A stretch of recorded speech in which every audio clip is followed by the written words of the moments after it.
Oh my goodness. Hi, everybody. Welcome back to another episode of the Fundamentalists podcast. I'm happy to be here. I'm happy you're here. Pete, are you happy to be here? I am happy to be in my apartment. All right. With new lights. When I was arriving here, because Pete lives in a compound, you have to call up to be granted permission by the king to enter the court.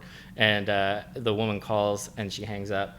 And then when I'm walking away, I hear her start laughing, and she just goes, "He said cheers. He said cheers." And I thought it was very funny. I was like, yeah, he says cheers. Like, that's really non-ironically. That's right. Does that sound strange to an American? It just sounds like something we all want to say, but can't. So I don't know what. Because there's been a few times I've been in a bar, and I've said cheers, and I've noticed the person has hesitated and then said it back, as if they're not quite sure like you're they're allowed. Using it, or they're allowed to use it. Yeah. It's like saying, isn't there a French one too? It's like there's a French word that everyone says as like a greeting. I'm blanking on what it is, but it's like one of those words that sounds really cool, but we can't get away with. So all right. Do I get away with it? Do I use it? Or?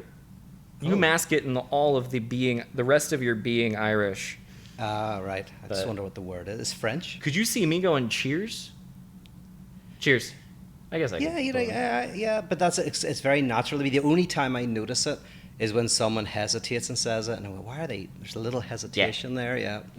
I'm trying to think what that word is, and it's oui. Yes. Yes. Oui. Yeah. Maybe it's not oui. Well, no, because it's not. It's WEE, which is probably Ulster Scots. Ciao. Oh, ciao. I don't say ciao. That's your other friend. Yes, it is. I say your other friend is, and you've got two. I've got two friends, one an Irishman and one an Italianman, and that's it. Yeah, I couldn't get away with saying ciao. I look like an idiot. Yeah, I think it's so. I'm like, say it again, Claudio. Anyway, so this is, we have an announcement to make, guys, a very fun announcement. Before we get started on this topic on the Big Other, we have to inform you, because you did it, we have officially passed 1 million downloads on this particular podcast. Congratulations. Pete, cheers. Congrats, cheers. Thank you. Hey. Thanks for being smart. Genuinely, we had no idea. It was our friend who... that will not be a surprise, I don't think. We didn't know. Yeah, how did you find... You texted me.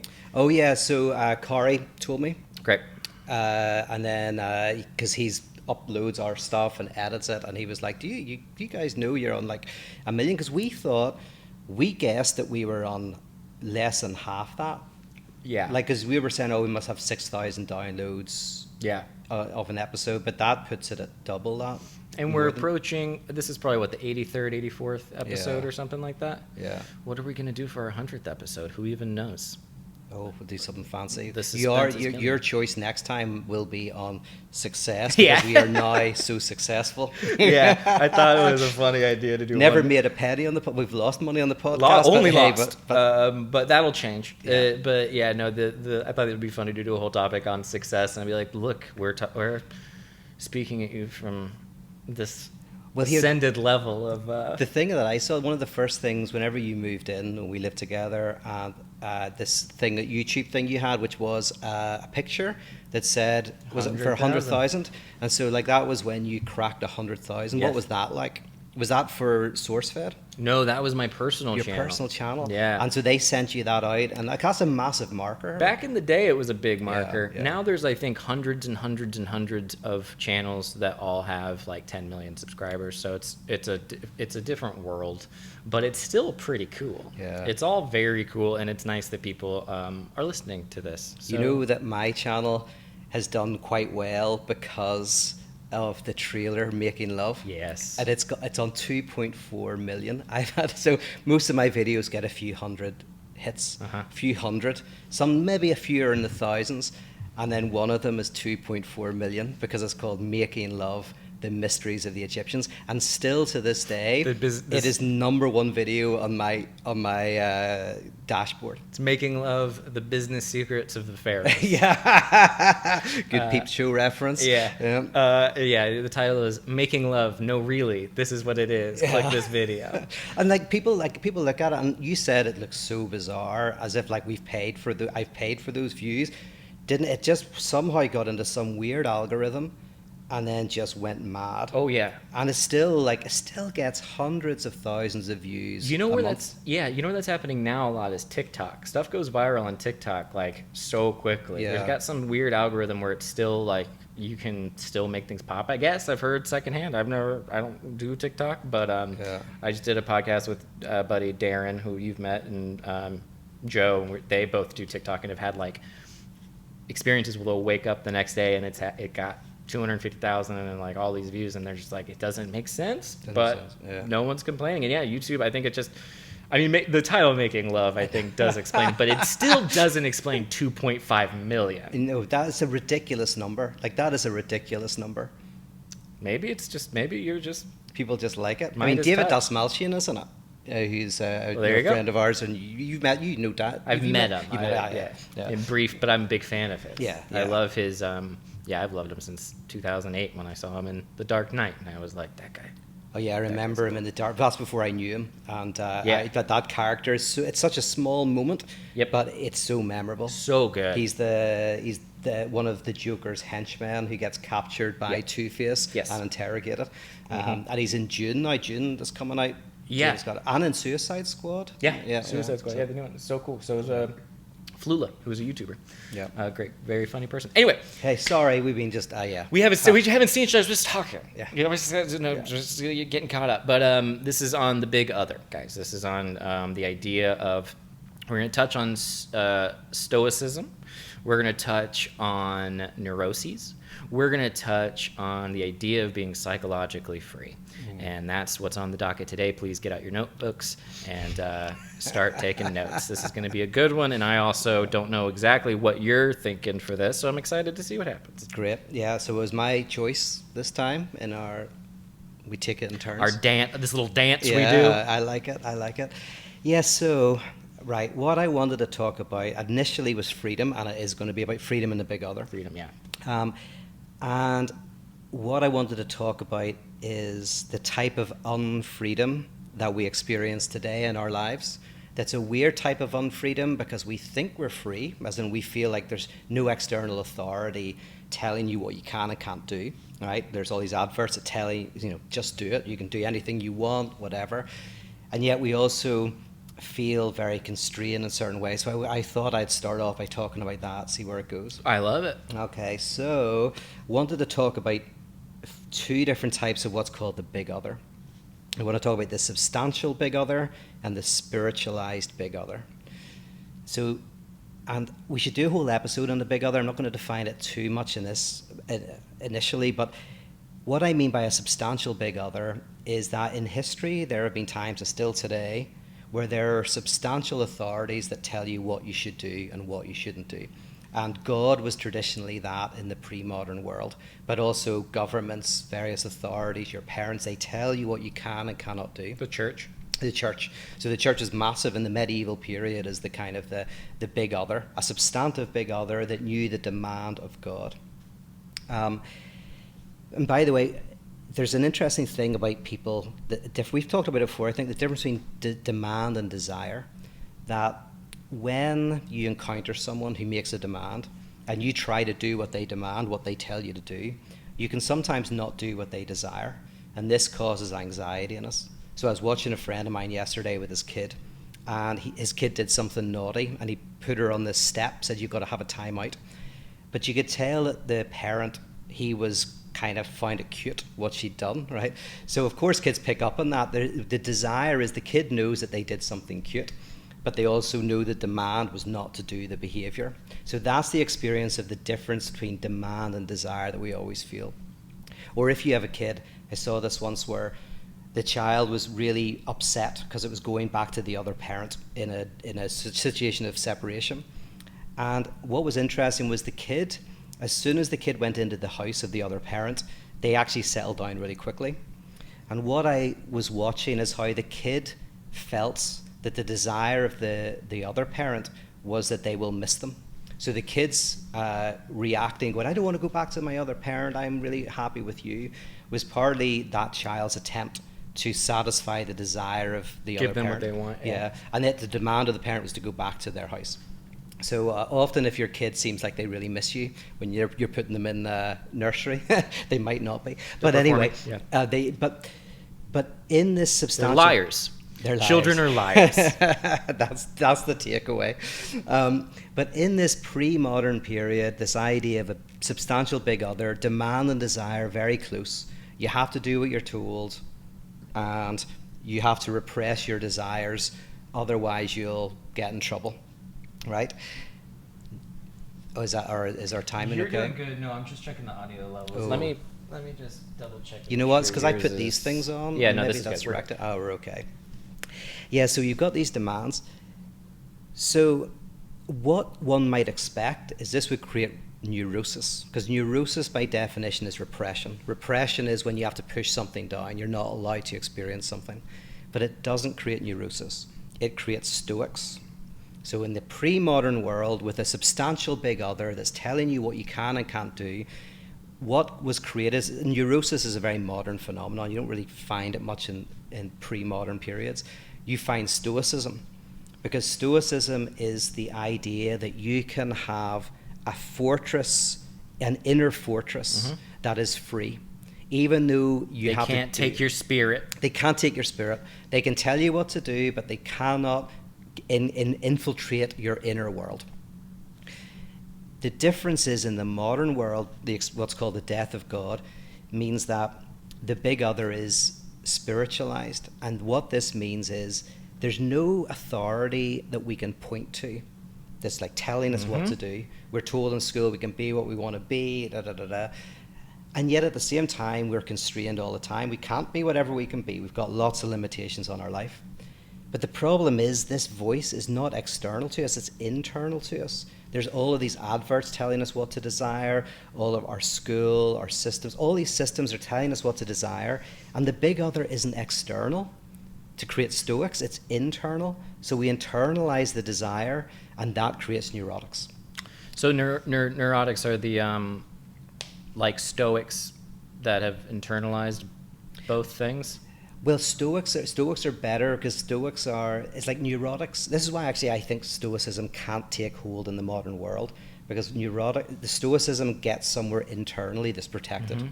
Like if you're in prison and the prison guards are telling you what to do, the one thing you have is you can keep your inner world yourself, so you can be free. What happens when your inner world is also conflicted, and you also have the prison guard is inside you? Inside you. Whenever you internalize the big other, so and that's what I mean by the spiritualization of the big other. It's desubstantialized. It's not out there.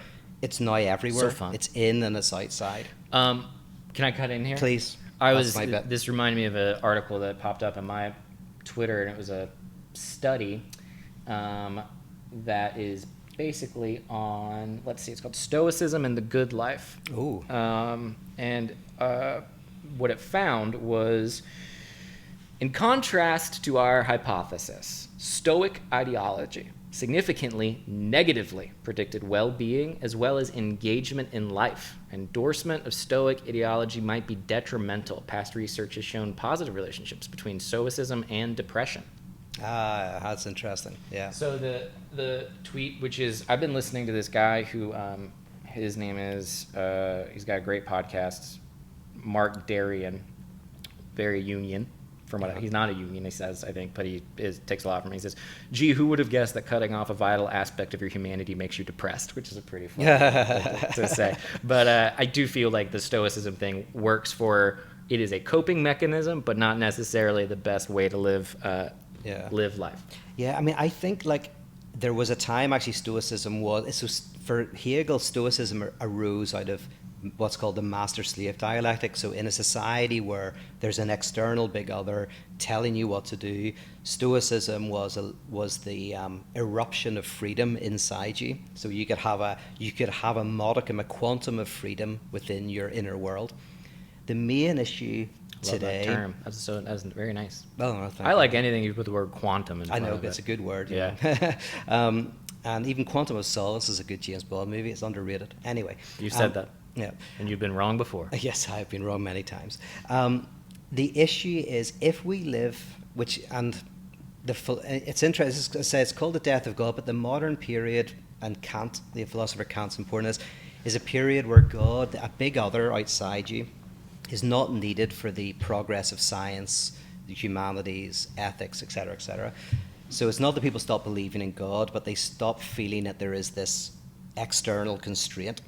And with that, there is a feeling of freedom. Uh-oh. Was yeah. that? Of uh-oh. Uh-oh. Yes, exactly. No, there. Why still not good? Why still not free? Yeah, yes. But, and it's kind of, this is the terror of freedom in a way. You kind of go like, oh my goodness, I'm free. So the argument is that in our contemporary society, there is a big other, but now we can't point to it. So technically, the neurotic is someone who both believes in the big other and doesn't. So a neurotic is someone, they don't believe in God, as in they don't believe in an external demand-creating being. We're all just purposeless matter floating through space. Kind of, well, yeah, but it's not even. That said, inside, I'm gonna have the rage and the burning desire for a billion things that I can't figure out how to attain. But we're all meaningless and just hurling through space. Yeah, like I'm joking about the people who I know that are like, oh yeah, everything's just it's like the jokey kind of like trendy nihilism that happens, where it's like, haha, nothing matters, like that kind of thing that you see on Instagram a lot, where you're like, yeah, you're saying that, but I don't believe it. Oh yeah, yes, yeah, no, that's true. The way I'm saying it as well is a neurotic, lots of neurotics believe in God. In fact, most of them do, but they don't in the sense that they don't experience in the same way as a medieval person. Mm-hmm. They don't experience this external constraint, this making demands. But they do. That's the funny thing. They do. They just can't point to it. So the neurotic is always feeling, what should I be doing in this party?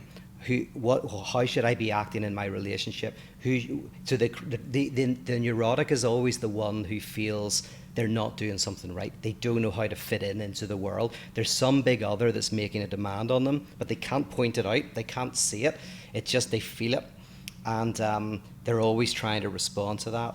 And anxiety, just that anxiety, and it creates anxiety. And so you see neurotic individuals are, in a way, so the death of God is still alive as a big other that is not, so you can't point to it, you just feel it. You know, you're always going like, what should I purchase, what should I do, how should I behave, what should I look like on my social media.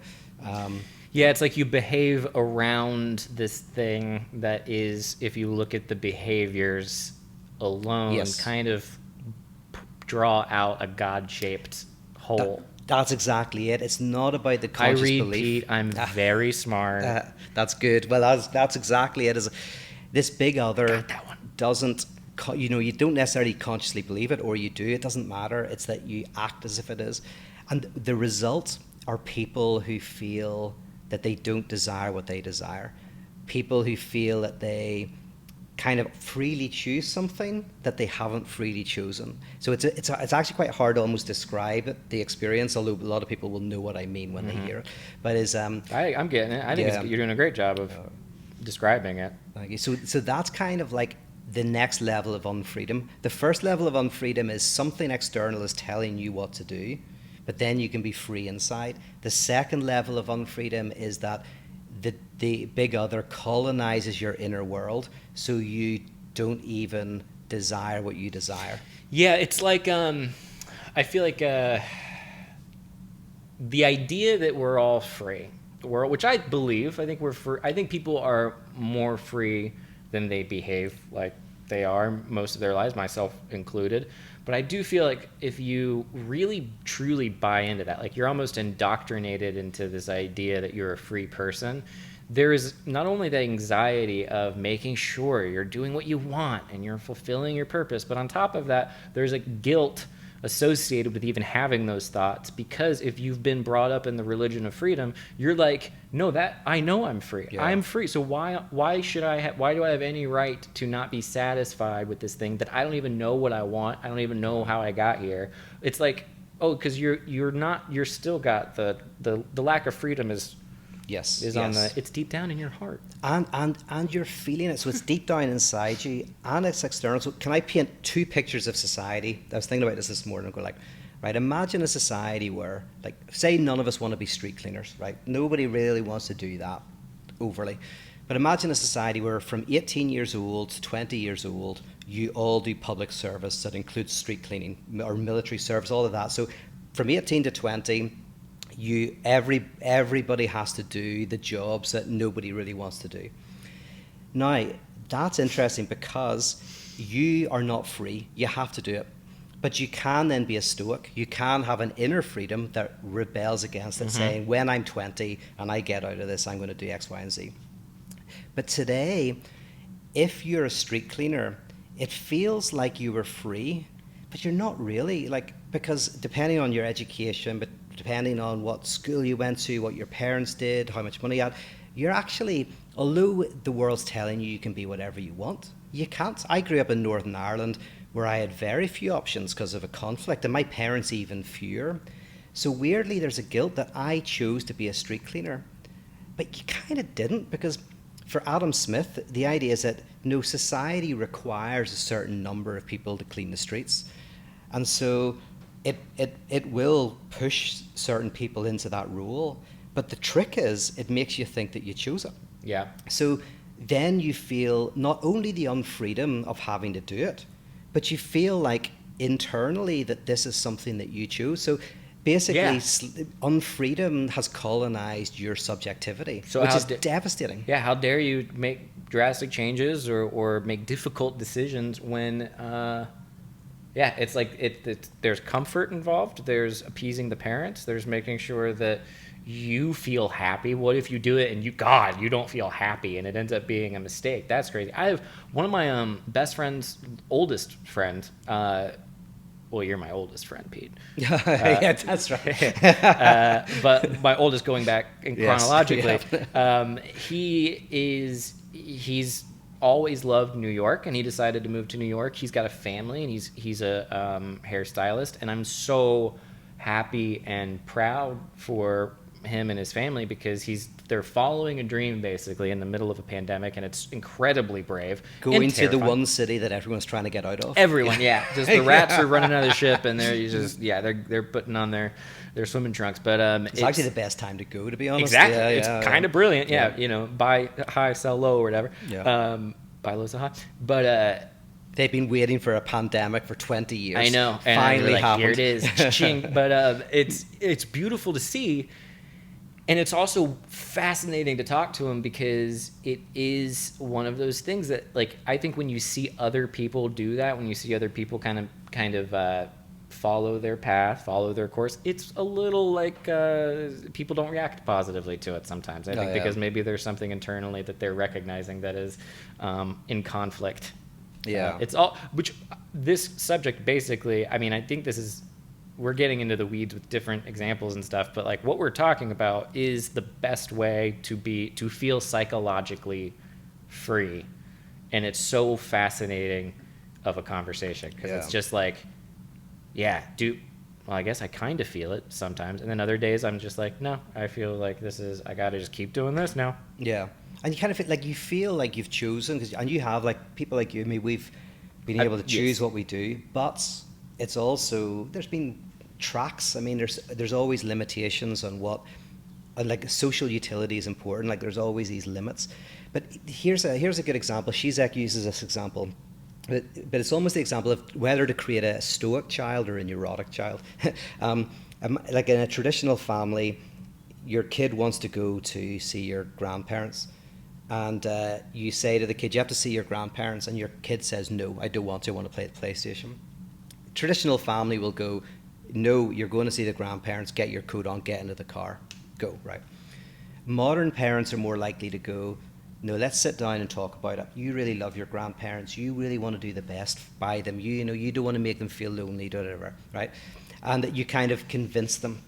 Now, the interesting thing is, in the first example, the child can have this space of internal rebellion. They have to do it. They're too young, but they can inside go, well, when I'm old enough, I'm going to do my own thing. With the other kid, not only do they have to do it, they have to want to do it.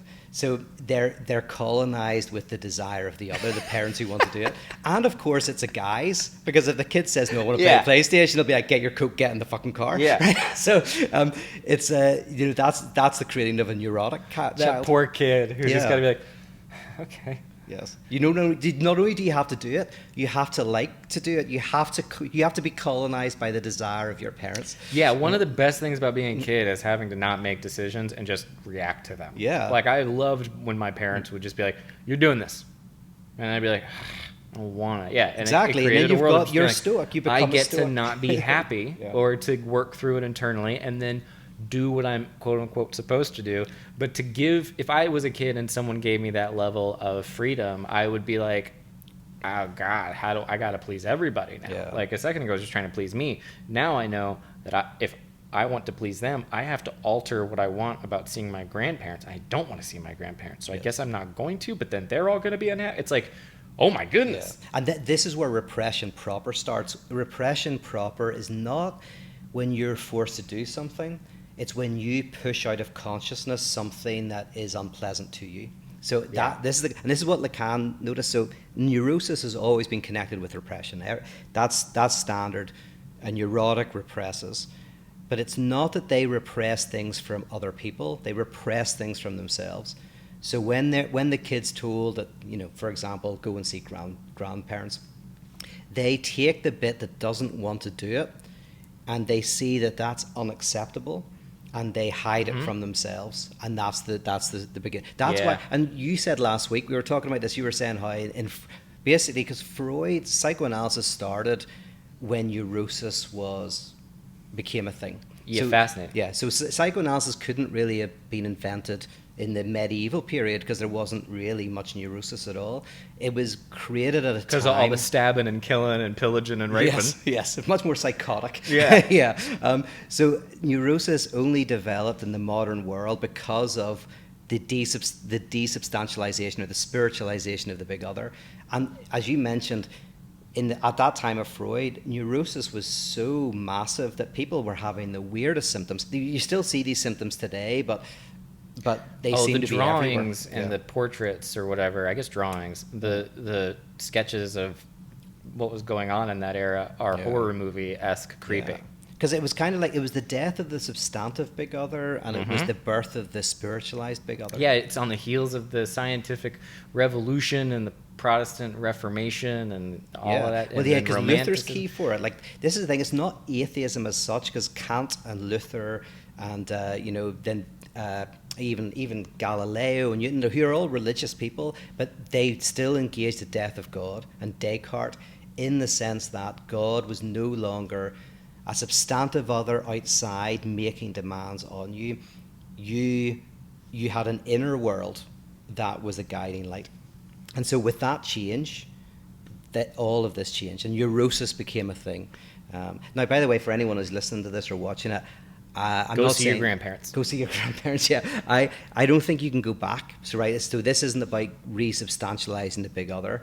You have to go forward. There's a type of freedom in which you can go and like another step forward. Are you planning these talks in a way to get me all jazzed up and excited, Pete, or is it just happening naturally? Is that right? Yeah, I love this. This is wonderful. This is the Church of the Fundamentalists. I'm trying to subtly make sure that we're primed for the good news of the Fundamentalist Church of Los Angeles. I didn't know. I learned recently that not learned, but I've deduced, I guess, Galileo. Trying to wrap my head around, and this is a deviation from the current topic, trying to wrap my head around maybe we've talked about this, the heliocentric, the devastating effect of that, how cataclysmic it would be on a psychological level for all of humanity, is in the fact that it happened, 400 years ago, is bonkers to me. Yeah. It is so crazy, and it's I love the romantic version of scientists that's like, they're scientists and they don't care and they're going to tell you what the facts are. I think it's very funny that Galileo was terrified the entire time and just kept being like, nah. Yeah. Yes. I know it's in there, but you can think whatever you want. Yeah. Please don't kill me. Yeah. Galileo is one of the key people because it's a modern phenomenon. Galileo's critique of like the Earth being the center was the spiritualization of the big other, because the reason why the Catholic Church was so terrified of this was because there was a physicality, like the big other, God. It was like the center of the universe. As soon as there's no center, God is not there in any center. God is everywhere. Yeah. God is decentered. So God is both everywhere and within, and it's a radical move to, it's a different type of psychology. It creates a different type of person, a different type of understanding. Well, and the trauma of what you are, the individual who in their lifetime was like raised, let's say they're 33, and their entire lives. Are you 33? I am. The age of Jesus. I am, yes. Our Lord, yeah. So basically from here on in, like Jesus, all extra, baby. Yeah, it's all extra. Like Jesus really had you on the last 3 years. He did more, but whatever you do now is more than Jesus did. Yeah. Well, so. let's put a pin in that. I'll pray for you for saying that. Yeah. But okay. So my entire life, I believe this thing that is as obvious as anyone can imagine, like the sky is blue or something, or 2 + 2 = 4. It was the equivalent of learning that one of those things isn't true. Yeah. If I learned that one of those things wasn't true, I would lose my mind a little bit. And so it's like, of course the world changed so dramatically. I think it makes a little bit of sense that neurosis would then pop up a few generations later, because it's like, you really thought, and for good reason, that the sun revolved around you. Yeah. Who wouldn't think that? Yes. And it's not even, like, I think it's not even just a factual, like, it's a factual thing that was like crazy, but it did also substantively change our very notion of what grounds reality, of like the big other, like, and that's where the Catholic Church were kind of right at the time. It's like, this was not just a change in some factual information. This was going to change the very nature of human subjectivity. Yeah. And it did. That's why, I think Galileo, Kant, Descartes in a way, and then Hegel, the modern world is a type of it's a loss of this external object that's out there, and it's this physical thing, and then you have this notion of the big other is internalized.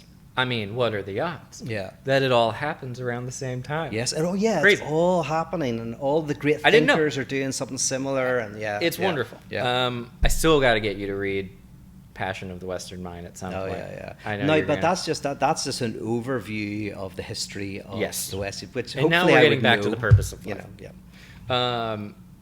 It is. That whole era is just. It puts so many things in a perspective that is absolutely wonderful. I was going to say on stoicism, when you were talking about that, I also feel, and I have I think everything can work depending on whatever the person is going through, and each individual is their like people. Like, I have a stoic Bible meditations thing. It's attached to the calendar. I don't really use it anymore, but I did for a while. I really loved it, and it's like very nice. It's got all the Marcus Aurelius quotes in it, and it's very pleasant.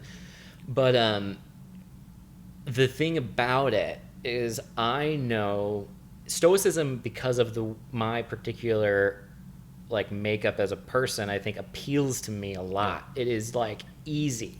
Like, if you want me to cut off the emotional effect of something, I can probably do that without knowing, like, to a fair degree. Like, I'll maybe I'm just bragging about being able to repress stuff really quickly, but I do think I have, like, stoicism. For some people, though, I think they are, like, really affected by their external world, and they have very, like, their center of focus is on everything that's happening around them, and the techniques of stoicism are very helpful for people like that, maybe for a time. But as a lifestyle, I don't care. Why would you want to? Well, see, my main issue... You kind of like stoicism. No. My main issue is just that... I'm still... No, definitely not. But is more that once neurosis enters the modern world, stoicism can't be the answer. Because what stoicism did very effectively, it created a fortress of inner freedom. But neurosis is the breaking of the fortress walls. Yeah. So neurosis is where you're colonized by the desire of the other. And therefore, neurotics stoicism will appeal to them. but will never be effective because the fortress has been breached. You can run, but you can't hide. Yeah, the fortress has been breached. The walls have been attacked. Yeah. And the enemy forces are within. You don't even know who they are. Yeah. No, yeah, they're everywhere and nowhere. Yeah. It's every advert where they, and I'm doing inverted commas, they tell you that you should think like this, buy this, enjoy this. That they is the big other. And you can't point to it, but it's everywhere and nowhere, and it's in you. And the only way out is to realize that the big other doesn't exist. So there's the substantive big other, there is the spiritualized big other, and then there's the evaporation of the big other. Wonderful. And evaporation, that's a nice little watery term. Yeah, and it means realizing that there are authorities, but they don't know what they want either. No one knows what they want. So nothing can tell you what you should do because nothing knows what you should do. Like it's nothing? almost nothing. I don't know, man. Go for it. What do you think? Sometimes I see puppies, I'm like, that dog wants me to pet it. Well, yeah, dogs probably know what they want. Yeah, dogs don't suffer neurosis. I think actually dogs in LA might, because they're surrounded by demands that they can't understand. So yeah, I think maybe there's a certain neurosis that in dogs in LA. Yeah. I'm just trying to throw you off center. Yeah, the stoicism thing is one. I mean, I don't want to harp on it too much because it is. I guess it's hot right now. I guess it is. It is, and my thinking in that is it's because stoicism does try to find an area of freedom in the inner world. My thing is just that once your inner world is colonized by the big other, the battle's lost. Yeah, and then you need existentialism. I've felt myself during this election cycle.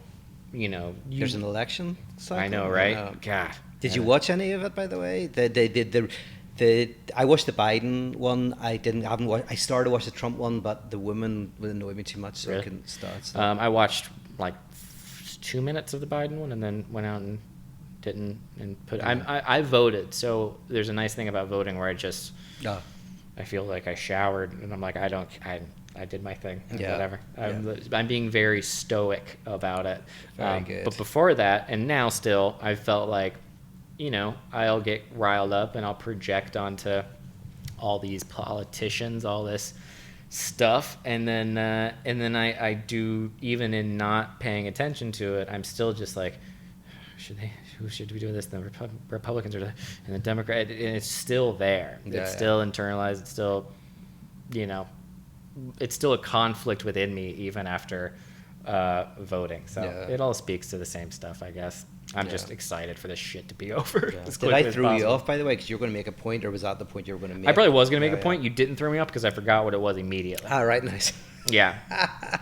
It's pretty good. Very good. Psychologically free. How do you become psychologically free, Pete? Tell everybody. Spoil it. Spoiler. Okay, here's the spoiler, but you can only actually undergo this if you go to the Church of the Fundamentalists in Los Angeles. We have the elixir that will solve all of your problems. Yes. You can get it at Patreon. And it is the realization that the big other doesn't know what it wants. So for a neurotic who's always asking, what does the other want? How should I react? How should I be in this party? What should I do?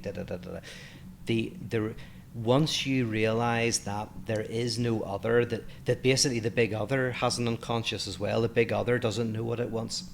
In religious terms, this is the Eli Lama Sabachthani. Okay, well, I didn't understand a word of that. Yeah, my God, you did. I bet you knew it. No, I don't. Oh, you don't? Oh, wow. My God, why have you forsaken me? Yeah, that's right. You said the first part of it. I kick it off. And I know that rap song. So. Yeah. That's the kind of so theologically speaking, that's the notion where you realize that even the absolute is not at one with itself. That is the freedom for the neurotic, is the realization that the big other is external, telling you what to do. Then the big other colonizes you. I like to think of it in LA, right? You go to a party in LA. I really love Los Angeles. I would love to talk about why I love Los Angeles, but one of the reasons I love Los Angeles is, right, and I haven't done this for ages, and there are no parties at the moment, but you go to a party in Los Angeles and everybody is having a good time. Everyone's just having a blast.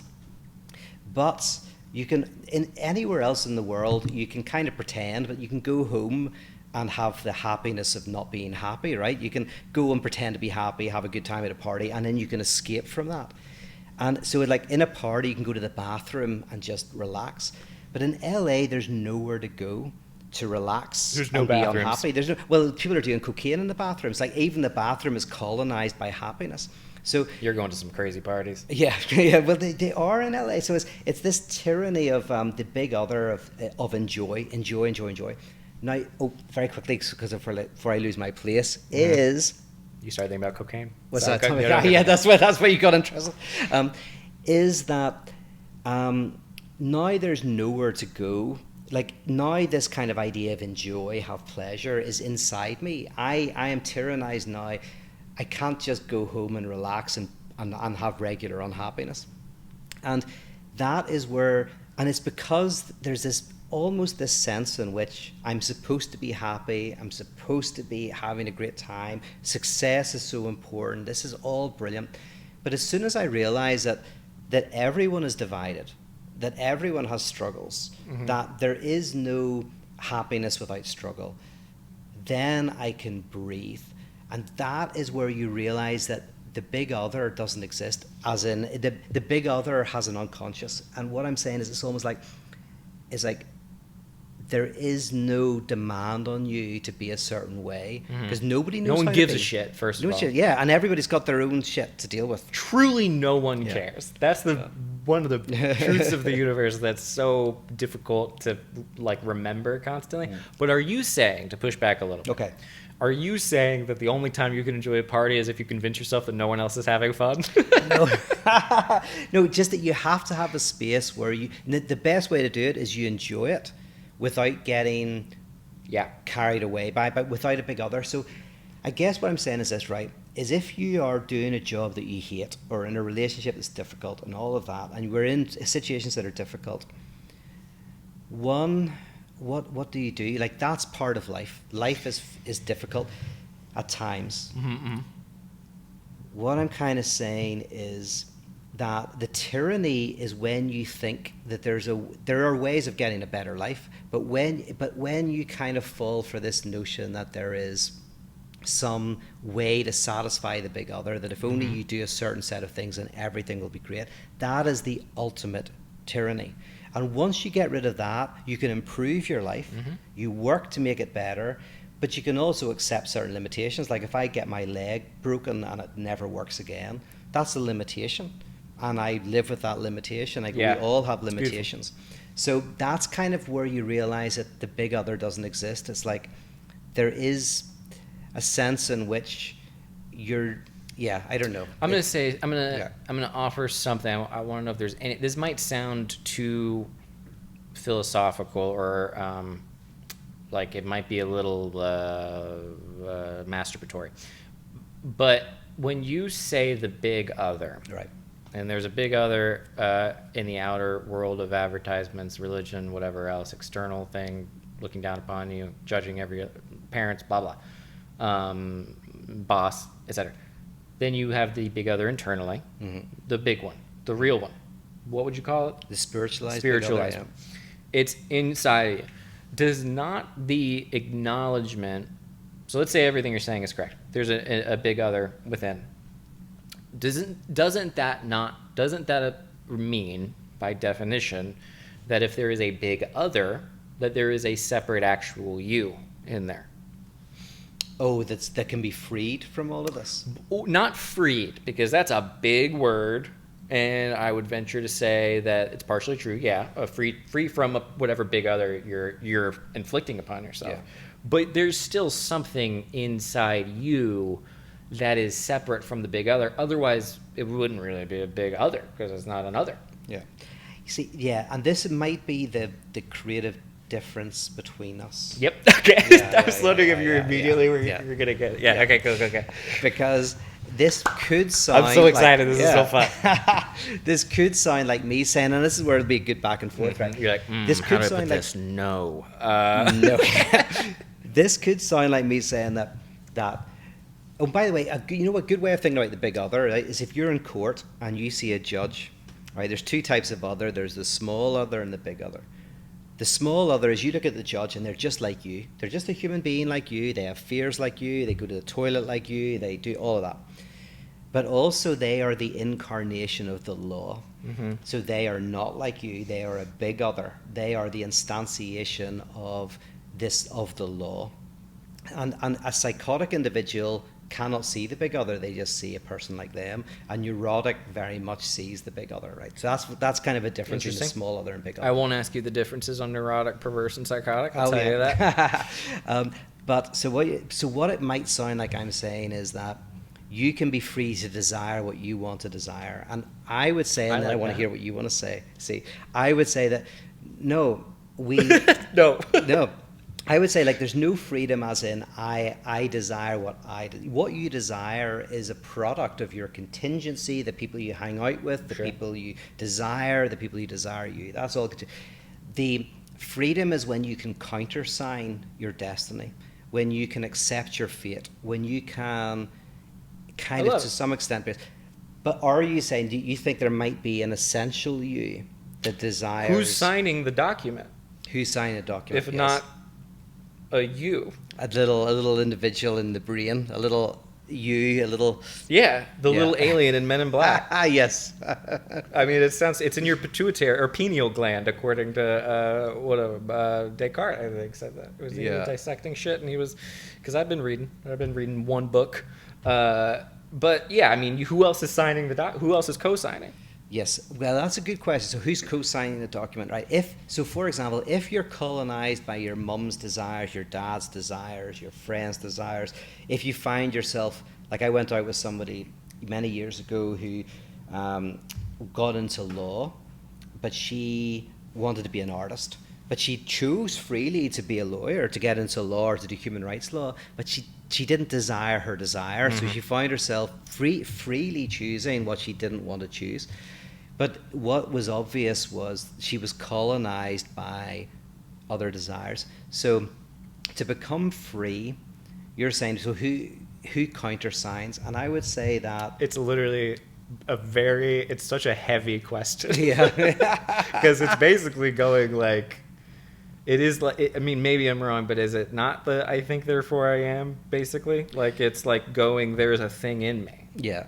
There is an ego consciousness. There's an ego. So whenever Freud talks about the ego, all he's talking about is... I gave you a point there. I gave you a point. I shouldn't have given up that point. Yeah. No, but that's the I, the ego, which is trying to manage the conflict between the id and the superego. That's one of Freud's early metaphors, is the id is all your kind of just want to, have sex and eat and do violence, and the superego that's saying you should be nice, you should ask, you should whatever, and then the ego is basically arises to kind of like resolve the conflict. Yeah, it's the ultimate symptom, a symptom being a coagulation of contradiction. So so who countersigns it? Yeah, in a way it is the ego, the ego. Like when Nietzsche says, what's that? You countersign. You countersign. That's the way you get to psychological freedom. But the you that countersigns is, a whole amalgamation. What's that? Vapor. A vapor. An amalgamation of this entire. Yeah, I don't know. I don't know about that last part, but we might just disagree there a little bit. No, but over time, not today, obviously, but over time, I will grind you down. And the whole great thing about philosophy is it's reason. We just keep going, we keep looking. Because here's the thing, right? What do you mean by the ego or the self? Oh, we don't have time for that today. No. That's a separate conversation sure. Okay, well, let's do the self in a few weeks. We're hinting at things that I think are definitely going to be very interesting, because I think it's very important and very and by the way, relevant. Can I just say, I'm not going to say very much, but just say that, you're increasingly becoming like a pain in the ass. A pain in the fucking ass. No, you're increasingly becoming more and more interested, not just on a kind of amateur interest, but you're like throwing yourself into a lot more of the stuff. Man, it's been a long year. Yeah. But it's great to see, Thanks, man. Dude, it's been wonderful. I'm so excited. I mean, obviously, you're a huge part of it and huge inspiration with it, and it's been a wonderful time, and I'm excited to talk more about it. I am proud to feel that I'm a small part of your downfall as an internet personality. Joke's on you. I've been falling down way before. Damn. Yeah, don't even worry about that. Because honestly, if I've been an influence, that's just going to be a bad thing. But, yeah, no, it's great because as I read and as I learn more, I love the ability to be like, yeah, maybe not though. That sounds like probably bullshit. So there's a little bit of that, which is very nice in the readings. But it's we'll talk more about it at some point. I'm just I'm hoarding my personal life because I'm an oversharer, which we should do definitely a whole episode on being an oversharer. Oh yeah, that would be fun. I'm an undersharer, as you know. Yes, you are. I mean, it's funny how much of an undersharer I am. And you're not much of an oversharer. You haven't shared a lot about your personal life in the last here in the Fundamentalists. Yeah, I was talking to a buddy. I was doing a podcast with the Valleycast like 2 hours ago, and it was a buddy, Darren, of mine, who I haven't spoken to maybe not this year, but I love him very dearly. Where did I meet Darren? You said I've met him. I'm sure you've met him. I can't tell you where. What does he do? He's an editor. He's a rapper. He's blowing up on TikTok right now. It's very cool. Wow. Darren on TikTok, but he does really cool music and so good. I was listening to it on the way here, but we were talking a lot about career and purpose and all that fun stuff, and it's very fascinating. But he, in that conversation, was like, I don't know. He's like, I don't know where you are. I don't know where you live right now. And I was like, Los Angeles. And he was like saying that jokingly. Yeah. And he was like, I didn't know. I was like, oh, yes. No, I'm still. I forget. I don't check in with people very much. So this is this part of the podcast now. But yeah, it was very realization of like, oh yeah, okay, I've been more reclusive. Yeah. Taking a cue. Yeah. It happens when you get older as well. I mean, honestly, in my 30s, I started to become more reclusive. In my 40s, like too much. You know? Yeah. It's why I like living in LA, because it kind of forces you out, except for the current situation, but usually forces you out. So I'm back in with LA. It took me a second. I'm glad to hear you say you love it. We got a drink at some place the other night, y'all. Just so you know, we went down there. I didn't know whatever. Oh yeah, we went to a really great place. Yeah, went to a place, had a few drinks. It was a rooftop on a hotel in downtown LA. It was lovely. It's called, I think it was called the Rooftop. Maybe. Really? It was wonderful. And then, but when we were there, y'all, there's like a gunshot that goes off in our ears, and it's the fireworks, because it happened to be the night that the Los Angeles Lakers won the basketball championship. Then we go down. The streets are just filled with people. How'd you get home? Was it crazy or was it easy? Dude, it took me 15 minutes. It was crazy. Oh, right. It was just those streets. Because there was a few streets that were just mental. I was shocked, yeah. People were going nuts because it was a wonderful celebration. It was really beautiful to see, and I know, it's probably not the healthiest thing right now with the pandemic, but it was refreshing. Yeah. And most people were in the cars. I mean, I've got to say, like, we were walking home, and it was mostly in cars, not on the streets. And I can't blame them. Whatever, you win a championship, I know that feeling. It's like you gotta scream at something. But and people have been locked up, so let them do their thing. But the fireworks, y'all, were going off right behind our heads because they were firing it from lower, and so it would just be like, it was so cool. You picked a great place. I know, by mistake, I went to a kind of crappy place, and they had the Lakers game. I didn't even know it was on. And then I just Googled and found this is a great place, man. Yeah, we lucked out there because I had no idea the game was going on either. And that was the most I've been out in quite a while. It's funny you say that, because I think of you, obviously, as a bit more social than me. You would think. You'd think. I was talking to my dad the other day. I was like, Grace told me the other day, she was like, maybe next week we go out. And I was like, I guess. If we want. Yeah. But it is that thing of being like, or we could not do that and just do the same thing we do every night. So it's real fun. Anything else you want to talk about? Well, you got any takeaway from this about unfreedom and the colonization of the big other? Anything you? I mean, I love that we touched on a little bit of the idea of the self and the idea of the big other, and I love the idea of exploring that further. Here's my takeaway. Here's what I think is the coolest part about it. I think it is fascinating that the entire world went through a change a few hundred years ago, and we're still seeing the effects of it, and we're still seeing the way that the problems are still there, but they've become internalized, and people are having to figure out how to navigate it. But the only way they can do that is if they recognize that it is inside them, and that it is something that's going on with them, rather than the big other or whatever. I think that's just cool to me. I think it's cool that it's like we took the problems and we just shoved them in a tiny box and we swallowed it, and now they're inside of us. Yes, yes. I mean, almost you could say like parenthood is like the attempt to do that is that at first you do stuff because your parents tell you it's bad, and then they put like what's an elf on the shelf that looks at you and makes sure that you don't do anything when they're not present. God. And then eventually you internalize it, and then you're your own panopticon. Oh my God. You're watching your own sins. Yeah, man, one of my favorite things in the world is to hear Joe Beretta just go off on how much he hates Elf on the Shelf, because he's done it his entire... I only learned of it when I moved to America because we don't have it. But I didn't have it. Is that, you didn't have it? I thought that was like so... Well, you had God. Crazy. I had God, you're right. Yeah. Oh, yeah. I had Elf on the Shelf all year round. Yes. That was always weird to me when they were like, Santa's watching you. I'm like, but also God, Jesus. right? Jesus is watching me on the like toilet. More important, right? For burning the whole burning in hell thing. He's like, no, if you don't obey, you won't get your presents. That's a much nicer version than the burning in hell. Anyway, this has been our episode, guys. Thank you so much for listening. Thank you for getting us to 1 million, which is pretty cool.